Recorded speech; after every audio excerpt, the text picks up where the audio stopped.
31 August 2024 சென்னையில் formula 4 Indian car race festival கொண்டாடினாங்க. அதை பார்க்கலான்னு தான் போனோம். இப்போ நீங்கள் பார்க்குறது அந்த கேலரியிலேருந்துட்டு கார் எப்படி போகுது, இதுதான் அந்த ரேஸ் காரு சென்னைக்கு வந்தது. நம்ம இதெல்லாம் கேள்விப்பட்டிருப்போம், டிவியில் பார்த்துருப்போம். ஆனால் ஃபஸ்ட் டைமாக சென்னை ரோட்டில் இந்த மாதிரி ரேஸ் கார்லாம் பார்க்குறது வித்தியாசமான அனுபவம் தான். இது 2வது தடவை. ஐ திங்க் லாஸ்ட் இயரே ட்ரை பண்ணி ஃபெயிலியர் ஆகிடுச்சு. 2வது தடவை வந்து இன்றைக்கி ட்ரை பண்ணியிருக்காங்க. இது என்ன விஷயம்னா, சாட்டர்டே சண்டே, அதாவது ஆகஸ்ட் 31 செப்டம்பர் 1 இந்த பிளான் பண்ணியிருந்தாங்க. 31 நாங்கள் போயிருந்தோம். இப்போ நீங்கள் பார்க்குறதுலாம் ட்ராக்கில் வந்து ரேஸ் கிடையாது, சும்மா வந்து வண்டியை ட்ரையல் பண்ணிகிட்டு இருந்தாங்க, எலிஜிபிலிட்டி ட்ரைக் பண்ணிகிட்டு இருந்தாங்க. ஆனால் கடைசியில் ரேஸ் நடக்கல சாட்டர்டே. ஏன் அப்படின்னா பெர்மிஷன்ஸ் கொடுக்கல, ஃபெடரல் வந்து பெர்மிஷன் கொடுக்கல, அந்த டேர்னிங்ஸ் வந்து சரியாக அவங்களுக்கு வரல. இது எங்கன்னா டிவி திடலை சுற்றி அப்படியே வந்து பீச் தான் போய் அந்த கூரை சுற்றி வர்றதான் 3.5 கிலோமீட்டர்ஸ் வந்து நம்ம பண்ணியிருந்தாங்க. அதனால் என்ன பண்ணாங்கன்னா, சும்மா கார் வந்துட்டு போகிறது, மாடல் காரு, எலிஜிபிலிட்டி செக் இதெல்லாம் பண்ணிக்கிட்டு இருந்தாங்க. எங்களுக்கு செம போரிங்காக தான் இருந்தது. ஏன்னா ரியல் ரேஸ் நடக்கலை. ஸோ ரியல் ரேஸ் பார்க்க வந்தாங்க எல்லாருமே வந்து அப்செட் ஆகிட்டாங்க. ஏன்னா அந்த கேம் மூலம் வந்திருக்கவங்களுக்கு ரொம்ப எக்ஸ்பெக்டேஷன் இருந்தது. பட் ஆனால் அந்த இன்ஃப்ராஸ்ட்ரக்சரு, லைட்டிங்ஸு, ரோடு இதெல்லாம் பார்த்தீங்கன்னா எக்ஸலண்ட்டாக இருந்தது. அந்த கேலரிலாம் அருமையாக பார்க்குறீங்க, கேலரி ரொம்ப அருமையாக இருந்தது. ஸோ நானும் மேலே நின்று எல்லாத்தையும் கை கட்டி ஜாலியாக வந்து என்ஜாய் பண்ணோம். So the experience is completely different.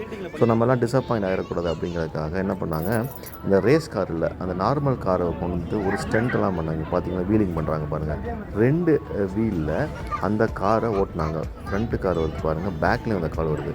இது வந்து சாட்டர்டே எங்களுக்காக வந்துட்டோம் அப்படிங்கிறதுக்காக சில மேஜிக்ஸ்லாம் ஸ்டெண்ட்லாம் பண்ணி காட்டாங்க. ரொம்ப சூப்பராக இருந்தது. கார் வந்து இதெல்லாம் நம்ம நேரில் பார்க்குறதுக்கு ரொம்ப ஆச்சரியமாக இருந்தது. கார் அப்படிலாம் ஓட்டுவாங்கன்னு கேள்விப்பட்டிருக்கோம், ஆனால் ஸ்டேஞ்சஸ் நேரில் பார்க்கவும் ரொம்ப ஆச்சரியமாக இருந்துச்சு. ஸோ அதனால் என்ன பண்ணாங்கன்னா, அந்த டிக்கெட்டெல்லாம் வந்து கேன்சல் பண்ணாமல் நெக்ஸ்ட் டே நீங்கள் வந்து சண்டே வாங்க, விச் இஸ் செப்டம்பர் 1 வாங்க சொன்னாங்க. அன்றைக்கி வந்து அந்த பெர்மிஷன்லாம் வந்துட்டு கிடச்சிடும், நம்ம ரேஸ் ரன் பண்ணிடலாம் சொன்னாங்க. ஸோ நாங்கள் வந்தோம். இப்போ நீங்கள் பார்க்குறது சண்டேயோடைய வீடியோ. சண்டே திரும்ப அதே இடத்துக்கு, அதே ஸ்டாண்டுக்கு நாங்கள் போனோம். அவைலபிளாக இருந்தது. இந்த அன்னைக்கு வந்து திருப்பி எல்லாமே ரேஸ் வச்சு பார்த்துட்டாங்க. இந்த ரோடு இதெல்லாம் சரியாக இருக்குது, அதெல்லாம் பார்த்துட்டு திரும்ப ரேஸ் வந்து விட ஆரம்பிச்சிட்டாங்க. ரொம்ப நல்லா இருந்தது. ஸோ ஃபஸ்ட் டைம் என் லைஃப்பில் நான் வந்து ஒரு கார் ரேஸை நான் வந்து பார்க்குறேன். இதெல்லாம் நம்ம டிவிலையும் சினிமாலையும் தான் பார்த்துருக்கோம், ஆனால் ரியலாக பார்க்க முடியாது. எத்தனை லேப் போடுறாங்க, அது கிட்டத்தட்ட வந்து 15 மினிட்ஸ் வந்துட்டு அந்த 3.5 கிலோமீட்டர்ஸ் வந்து சுற்றி வந்து 14 ரேஸ் கார் கொண்ட ஒரு லேப் தான் பண்ணாங்க. நாங்கள் ஒரு 3 ரேஸ் பார்த்தோம். த்ரில்லிங் எக்ஸ்பீரியன்ஸாக இருந்தது. இது பக்கத்தில் நிற்க முடியல, அவ்வளோ பெரிய சவுண்டு, ஸ்பீடு. கிட்டத்தட்ட 200 கிலோமீட்டர்ஸ் 200+ தான் அவங்க கொடுப்பாங்கன்னு நினைக்கிறேன்.